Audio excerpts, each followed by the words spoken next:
a grande verdade é que a lei de Moisés passou. Os aliancistas ouvem uma declaração como essa que eu acabei de fazer, e eles vão dizer assim para mim: Pastor Marcos, amém, passou mesmo. A lei de Moisés passou mesmo, mas ela passou no aspecto civil, as determinações ligadas ao funcionamento da nação de Israel, e ela passou no aspecto cerimonial, os sacrifícios, as abluções, ela passou nesse aspecto, mas ela não deixou de vigorar no aspecto moral. O lado moral da lei persiste desde Adão, passando por Abraão, e até hoje e para sempre. E nisso eu vou discordar também. O que, pastor? Pastor, você não acredita que nós estamos debaixo da lei moral? Nós não estamos debaixo da lei moral. Ah, pastor, agora, então o senhor é antinomista mesmo. Então o senhor é contra a lei de Deus mesmo. O senhor é então quer dizer que nós podemos matar, roubar, adulterar, podemos blasfemar, podemos ter imagem de escultura, podemos quebrar os 10 mandamentos, então estamos livres dessa lei. O que nós ensinamos aqui na Bíblia, aqui na igreja, não é o antinomismo. O que nós ensinamos aqui na igreja é algo que eu vou inventar agora. Eu vou inventar agora o termo. O termo eu vou inventar agora. Bom, pelo menos eu nunca vi esse termo. Nós ensinamos aqui o intranomismo.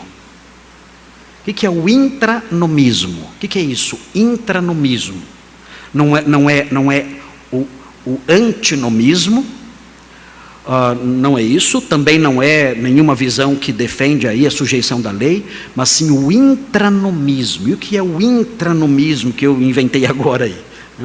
Nós cremos que o crente tem a lei engendrada dentro do coração dele a partir do momento que ele crê. Quando ele crê em Cristo, a lei deixa de ser uma obrigação legal sobre ele, mas passa a ser uma norma escrita no seu coração. E ele passa a viver transformado que é agora, ele passa a viver a justiça que há na lei, não como alguém que obedece regras, mas como alguém que teve o coração transformado e tem agora a lei de Deus, a justiça da lei de Deus gravada em sua alma. É a lei intra, é o intranomismo. Nomos é lei, nomos é a palavra grega para lei. Nós cremos nisso. Quando alguém se converte, a nova aliança, um dos elementos da nova aliança é o engendrar, é o impingir, é o inserir a lei no coração dos crentes.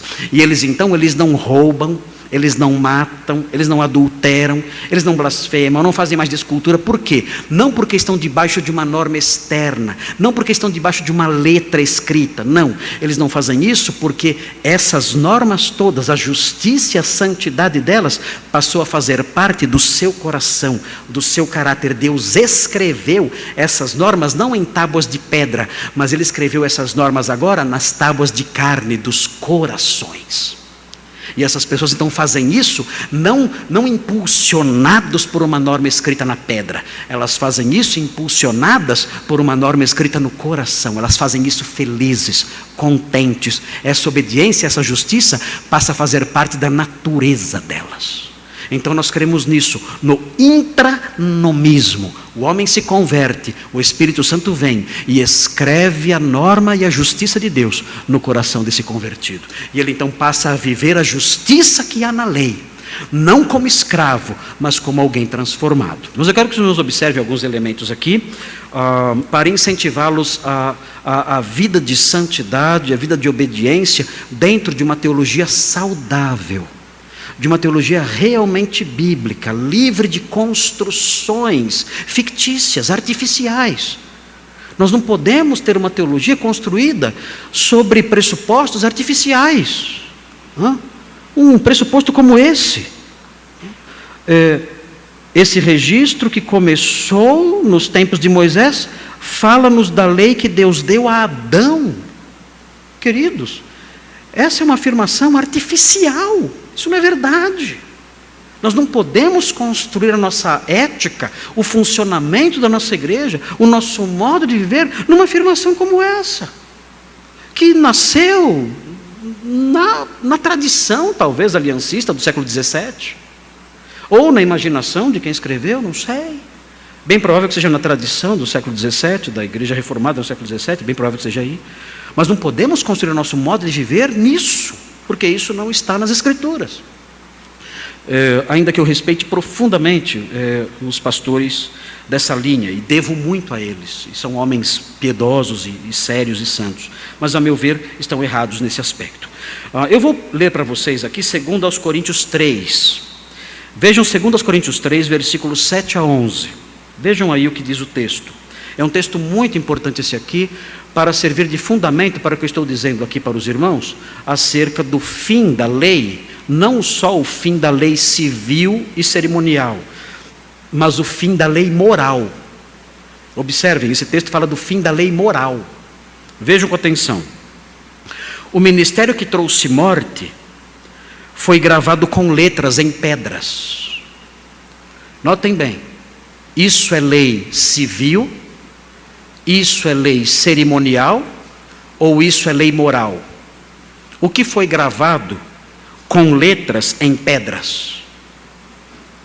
O quê? A lei civil? A lei cerimonial? O que foi gravado com letras em pedras foram os 10 mandamentos, é lei moral. Todos sabem disso, as crianças sabem disso. O que foi gravado com letras em pedras foi a lei moral, os 10 mandamentos. E vejam, isso é chamado de ministério da morte. O ministério da morte. O ministério, aqui na NVI, o ministério que trouxe a morte, foi gravado com letras em pedras. E vejam a sequência. Mas esse ministério veio com tal glória que os israelitas não podiam fixar os olhos na face de Moisés por causa do resplendor do seu rosto, ainda que desvanecente. Aí ele faz uma comparação agora com esse ministério da lei moral de Moisés com o evangelho. Não será o ministério do Espírito, que é o evangelho, ainda muito mais glorioso? Vejam o verbo. Se era glorioso, é no passado, existiu, ficou para trás. Se era glorioso o ministério que trouxe condenação, o ministério das letras em pedras, quanto mais glorioso será o ministério que produz justificação, pois o que outrora foi glorioso, passado, agora não tem glória. Queridos, isso é claro como o dia. O que outrora foi glorioso, agora não tem glória, em comparação com a glória insuperável do Evangelho. E se o que estava se desvanecendo se manifestou com glória, quanto maior será a glória do que permanece. Então há uma distinção aqui entre Evangelho e lei moral, dizendo, olha, os 10 mandamentos tiveram sua glória, mas isso se desvaneceu e se apagou. Nós agora vivemos o Evangelho. E eu disse aos irmãos que nesse Evangelho não existe antinomia. Nesse Evangelho existe intranomia. A lei gravada no coração das pessoas. E qual é a base que eu encontro para afirmar algo assim? Muito simples. Vejam o que diz Romanos 7. Abram em Romanos 7. E vejam o que dizem os versículos 4 a 6. Tudo isso por causa do versículo 5 de Gênesis 26, hein? Olha só, um versículo mal interpretado dá esse trabalho danado para o pastor. Vejam aí, Romanos 7, de 4 a 6. Vejam o que diz, vejam aqui o intranomismo. Ele vai aparecer um pouquinho aqui e depois no capítulo 8, que eu vou ler para vocês também. Vejam Romanos 7, de 4 a 6. Assim, meus irmãos, vocês morreram para a lei, por meio do corpo de Cristo. Olha aí o fim do nosso compromisso com a lei. Nós somos viúvos. Nós somos viúvos da lei. A comparação aqui do Romanos 7 é com casamento. A parte que sobrevive está livre do compromisso conjugal. A lei morreu para nós, nós morremos para a lei. Há uma relação de viuvez entre nós e a lei. Não temos mais compromisso com a lei. Prossigam. Assim, meus irmãos, vocês também morreram para a lei por meio do corpo de Cristo, para pertencerem a outro. Nós somos viúvos recasados. Ficamos viúvos da lei e casamos com outro. Com quem? Com o Evangelho, com Cristo. Pertencerem a outro, aquele que ressuscitou dos mortos, a fim de que venhamos a dar fruto para Deus. Mais uma sequência. Nós ficamos viúvos da lei, casamos com outro e tivemos filhos. Que filhos são esses? São filhos, são frutos de justiça. Esse casamento, esse novo casamento com Cristo, produz frutos, produz filhos. E esses filhos são o quê? São atos de justiça, procedentes desse casamento. Se não fosse esse casamento, não haveria esses filhos, não haveria esses frutos de justiça. Então notem, nós obedecemos à justiça que há na lei por causa desse novo casamento. Ficamos viúvos, recasamos e temos filhos. Esses filhos são os atos de justiça. O texto prossegue. Pois quando éramos controlados pela carne, as paixões pecaminosas despertadas pela lei, e aqui claramente a lei moral, é a lei moral que desperta as paixões pecaminosas. É a lei que diz não cobiçarás, que desperta o desejo de cobiçar. Aqui está falando da lei moral. As paixões pecaminosas despertadas pela lei atuavam em nosso corpo, de forma que dávamos fruto para a morte. Quando o casamento era com a lei, nascia filhos? De acordo com esse texto? Olhem só, observem. As paixões pecaminosas despertadas pela lei atuavam em nosso corpo, de forma que dávamos fruto para a morte. Quando estávamos casados com a lei moral, nós gerávamos filhos? Sim ou não? Sim. Filhos bonitos ou feios? Horríveis. Filhos horríveis. Monstrinhos. Monstrinhos. Aqueles molequinhos. Que isso? São os filhos do seu casamento com a lei. A lei, esse seu cônjuge, desperta isso. Desperta desejos malignos. Graças a Deus vocês ficaram viúvos. Casaram com outro, com Jesus. E agora produzem filhos bonitos. Graças a Deus por esse recasamento. Graças a Deus por esses filhos de justiça. Porque os filhos anteriores, meu Senhor, Deus nos livre deles. Crianças terríveis. Vejam na sequência. Mas agora, morrendo para aquilo que antes nos prendia, fomos libertados da lei, livres desse casamento. E vejam, para que sirvamos conforme o novo modo do Espírito. Olha só. Para que vivamos agora impulsionados por quem? Pelo Espírito que habita em nós, e não segundo a velha forma da lei escrita, ou seja, não segundo a caducidade da letra. Nós agora então, nós produzimos o fruto bonito e os filhos bonitos da justiça, não com base na norma escrita, diz aqui o texto, na caducidade da letra que envelheceu e ficou para trás. Nós servimos com base no impulso do Espírito Santo que atua em nós.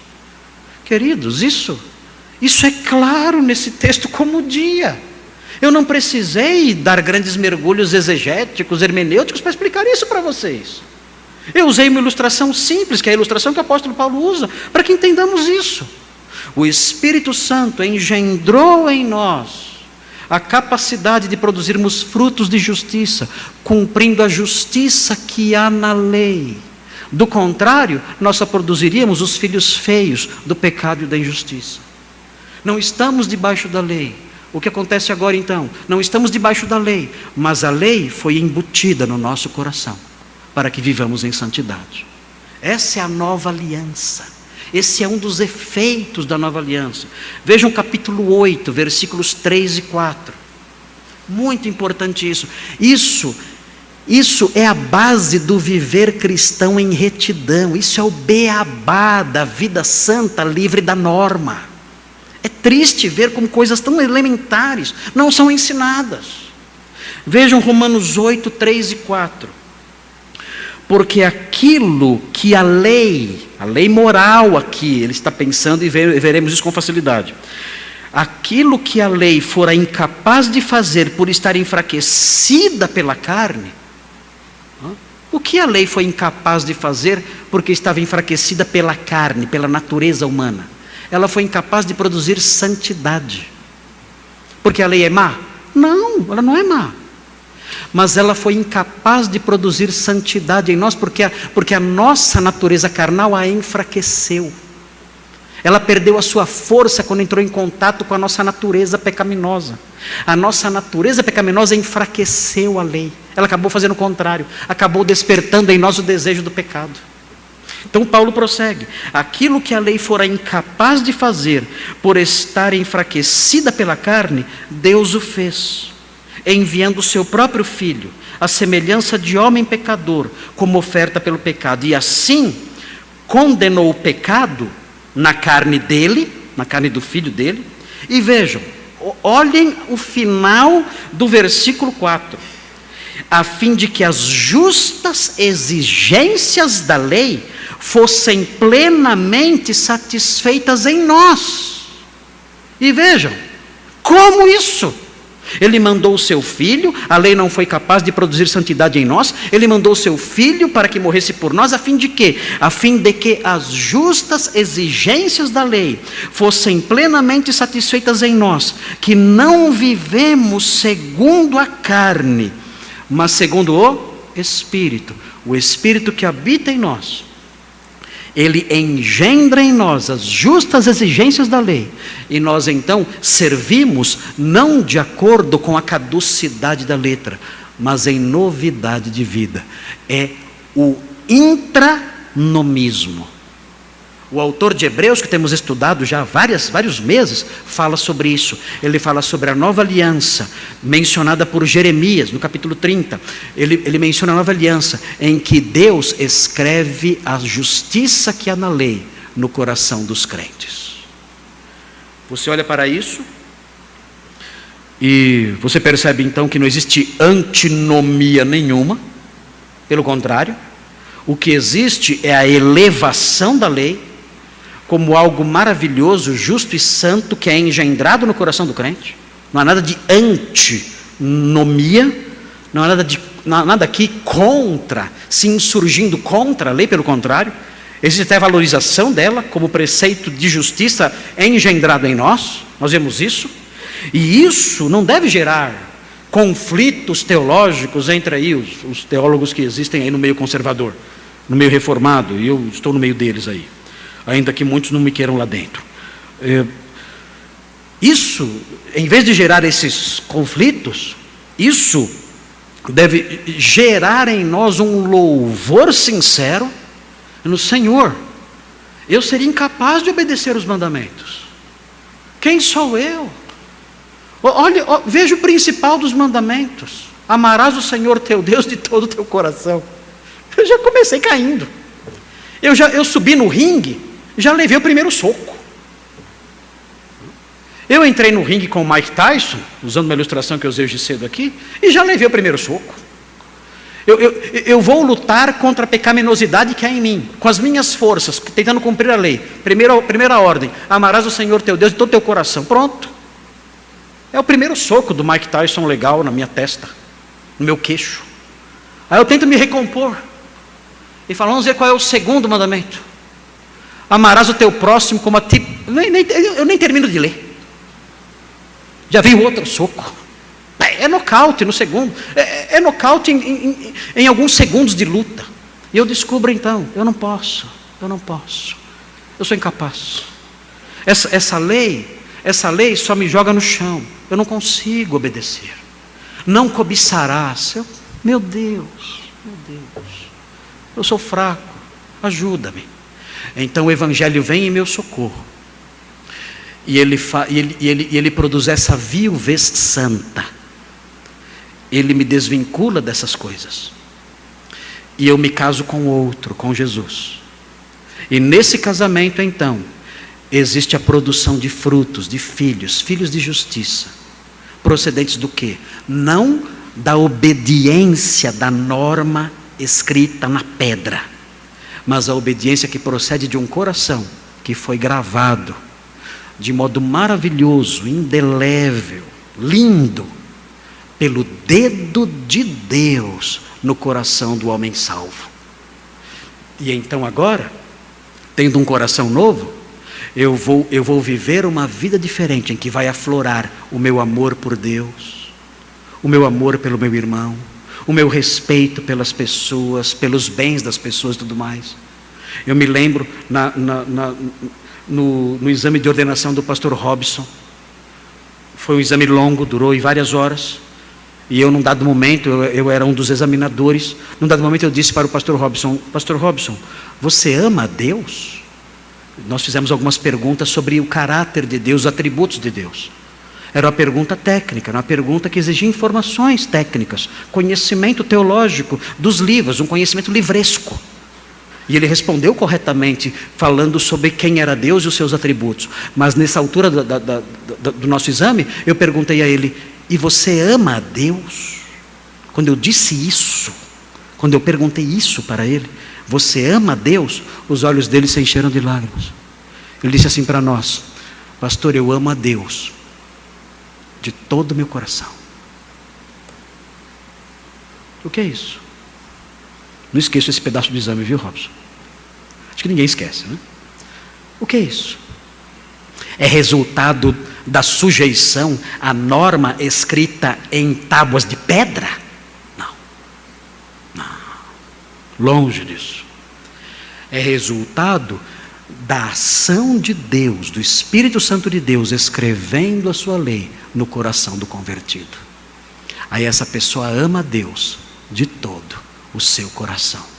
E faz isso levemente, alegremente, com esse mesmo coração gravado, cheio de leveza e de alegria. Isso é a vida cristã. Esse é o Evangelho em seus desdobramentos.